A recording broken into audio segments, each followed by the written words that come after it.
Hello friends, welcome to CEG academy. இன்றைக்கி நம்ம வந்து வேல்யூஷனில் ஒரு ப்ராப்ளம் வந்து பார்க்கலாம்.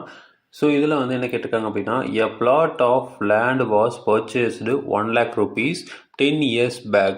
Immediately after purchase, sum of 20,000 was spent for constructing a boundary wall.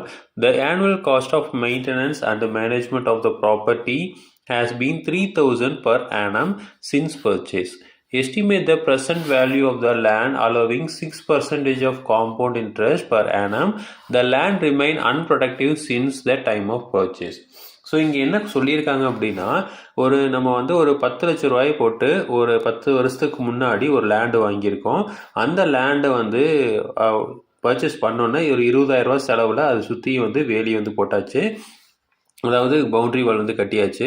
அதுக்கப்புறம் ஒவ்வொரு வருஷமும் வந்து மெயின்டெனன்ஸ்க்காக வந்து நம்ம 3,000 ரூபா வந்து செலவு பண்ணியிருக்கோம்.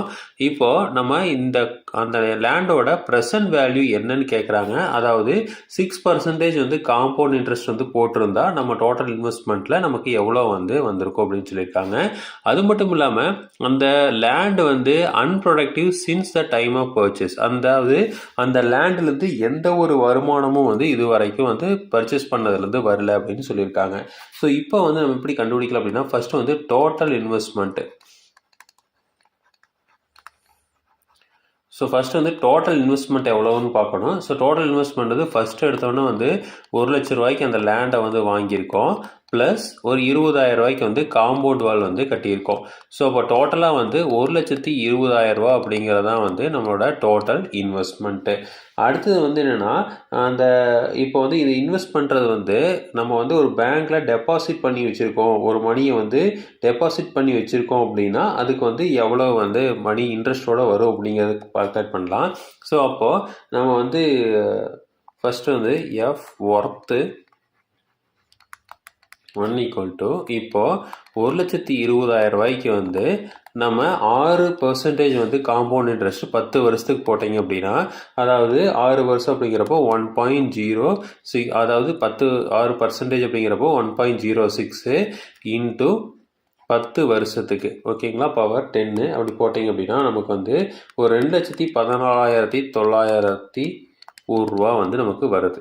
ஓகேங்களா. ஸோ இப்போது இது வந்து ஆனுவல் மெயின்டெனன்ஸ் காஸ்ட்டும் வந்து நம்ம வந்து இது பண்ணியிருக்கோம். இது வந்து டோட்டல் இன்வெஸ்ட்மெண்ட் காஸ்ட்டை மட்டும்தான் எடுத்திருக்கோம். இப்போ வருஷம் மெயின்டெனன்ஸ் பண்ணியிருப்போம்ல, அப்போ வருஷம் மெயின்டெனன்ஸ் பண்ணுறது அப்படின்னா நம்ம வந்து ஒரு வருஷத்துக்கு வந்து 3,000 ரூபா அப்படின்னு போட்டிருக்கோம். அப்போ ஃபஸ்ட்டு வருஷம் வந்து நம்ம முடிஞ்சோடனே 3,000 ரூபா போட்டிருப்போம். அடுத்து 2வது வருஷம் 3,000 ரூபா போட்டிருப்போம். அப்போ ஃபஸ்ட்டு வருஷம் அந்த 3,000 ரூபாய்க்கு சேர்த்து நமக்கு என்ன இருக்கும், இன்ட்ரெஸ்ட் வரும்.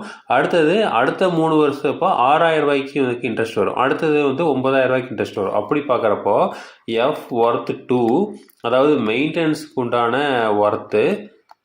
ஸோ இது வந்து பார்த்தீங்க அப்படின்னா 3,000 ரூபா இன்ட்டு நம்ம சேம் அதுக்கும் வந்து நம்ம 6% வட்டி தான் வந்து போடுறோம். இது எத்தனை வருஷத்துக்கு, 10 வருஷம் -1. ஏன்னா வந்து ஒரு வருஷம் முடிஞ்சதுக்கு அப்புறம் தான் வந்து நம்ம வந்து இது ஸ்டார்ட்டே பண்ணுவோம் மெயின்டெனன்ஸ் ஒர்க்கு. அப்புறம் அது 6% 0.06.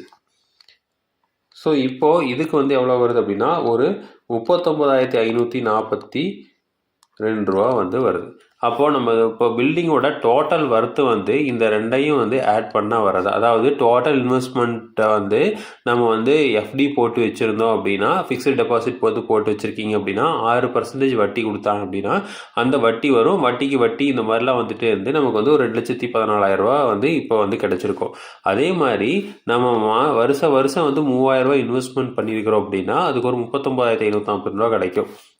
அப்போ இந்த ரெண்டு ஒர்த்தையும் வந்து ஆட் பண்ணுறோம். ஸோ F1 + F2 = அதாவது 2,14,901 ரூபா ப்ளஸ் 39,542 ரூபா. இது ரெண்டையும் ஆட் பண்ணிங்க அப்படின்னா 2,54,444 ரூபா வருது. ஸோ இதுதான் வந்து பார்த்தீங்க அப்படின்னா இப்போ present worth of the property. ஓகேவா. ஸோ இப்படி தான் வந்து நம்ம ஒரு வேல்யூஷன் ப்ராப்ளம் வந்து சால்வ் பண்ணணும். ஸோ இதே மாதிரி இன்ஃபர்மேஷன் உங்களுக்கு தொடர்ந்து வேணும் அப்படின்னு எங்கள் சேனலை சப்ஸ்கிரைப் பண்ணுங்கள். தேங்க்யூ.